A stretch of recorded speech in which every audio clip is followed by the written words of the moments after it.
جلسے میں دیکھنے کے لیے آیا تھا کہ ہماری یوتھ کے اندر کیا امید کی کرن روشن ہوئی۔ فقط اس جرم میں کہلائے گناہ گار کہ ہم بہر ناموس وطن جامع تن مانگتے ہیں۔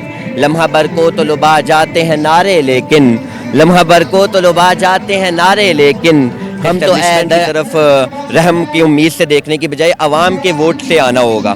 اور اس کے ساتھ ساتھ یہ بات ہے کہ یہ صلاحیت رکھتی ہے، خاص کر شہید سیالوی صاحب ہنرمند افراد کو آگے لا رہے ہیں اور نئی یوتھ کو آگے موقع دے رہے ہیں، تو یہ بہت رحیم جیسے کہ آپ جانتے ہیں شہید سیالوی کا ایک بڑا جلسہ ہے علیقت باغ میں، میرے ساتھ ان کا کارکن موجود ہیں، ان سے جانتے ہیں، بات چیت کرتے ہیں۔ السلام علیکم۔ وعلیکم السلام۔ کیسے ہیں؟ ٹھیک ہیں، خیریت سے؟ الحمدللہ بالکل خیریت سے۔ سب سے پہلے آپ بتائیں جلسے میں کیوں آئے ہوں؟ جسٹ میں جلسے میں دیکھنے کے لیے آیا تھا کہ ہماری یوتھ کے اندر کیا امید کی کرن روشن ہوئی ہے نہیں ہوئی ہے، یا ابھی تک وہی دقیانوسی سیاست، کیا وہ نئے آنے والے نئے لوگوں کو کیا وہ ترجیح دیتے ہیں نہیں دیتے ہیں، میں یہ دیکھنے کے لیے آیا تھا۔ کیا سمجھتے ہیں یہ پارٹی ملک پاکستان نظریاتی پارٹی کیا ملک کے لیے اچھی ثابت ہو سکتی ہیں؟ ہاں ہو سکتی ہے، لیکن اس کے لیے چند ایک باتیں ہیں، مثال کے طور پہ غیر جمہوری اقدار و روایات کی حصہ شکنی کرنی ہوگی، بجائے اسٹیبلشمنٹ کی طرف رحم کی امید سے دیکھنے کی بجائے عوام کے ووٹ سے آنا ہوگا۔ اور اس کے ساتھ ساتھ یہ بات ہے کہ یہ صلاحیت رکھتی ہے یہ پارٹی، یوتھ ہے، بالکل نئے لوگ ہیں، اور خاص کر شہید سیالوی صاحب ہنرمند افراد کو آگے لا رہے ہیں اور نئی یوتھ کو آگے موقع دے رہے ہیں، تو یہ بہت اچھی ملک کے لیے اور ملک کی عوام کے لیے بہت اچھی بات ہے۔ جو جلسہ ہے یہ پنڈار آپ دیکھ رہے تو کیا سمجھتے ہیں یہ نواز شریف سے بڑا جلسہ ہو سکتے ہیں؟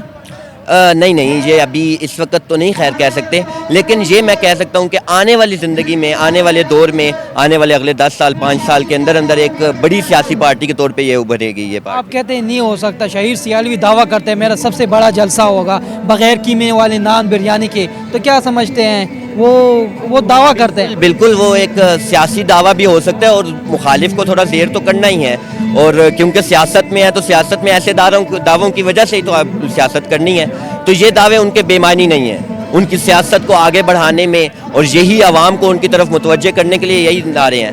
اور اس طرح آج کل تو جس طرح کی سیاست چل رہی ہے، تو احمد ندیم قاسمی صاحب نے اس کے بارے میں بڑا اچھا کہا تھا کہ ہم سیاست سے محبت کا چلن مانگتے ہیں۔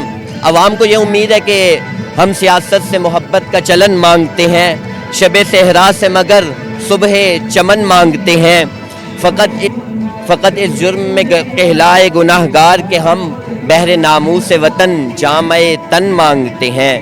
لمحہ بھر کو تو لبا جاتے ہیں نعرے لیکن لمحہ بھر کو تو لبا جاتے ہیں نعرے لیکن ہم تو اے اہل وطن درد وطن مانگتے ہیں، ہم تو اے اہل وطن درد وطن مانگتے ہیں۔ تو عوام کو نئے لوگوں کی ضرورت ہے، تو مجھے لگتا ہے کہ پی این پی یہ رول اچھی طرح سے نبھا پائے گا۔ کیا پیغام دیں گے لاسٹ میں؟ کیا پیغام دیں گے؟ لاسٹ میں یہی ہے، قوم کو یہ پیغام ہے کہ جی وہ سوچ سمجھ کے فیصلہ کریں۔ 2024 کے الیکشن بالکل دیکھ کے سر پہ ہیں بالکل، تو وہ سوچ سمجھ کے فیصلہ کریں، ان کے آنے والی نسلوں کا اس الیکشن پہ اعتبار ہے۔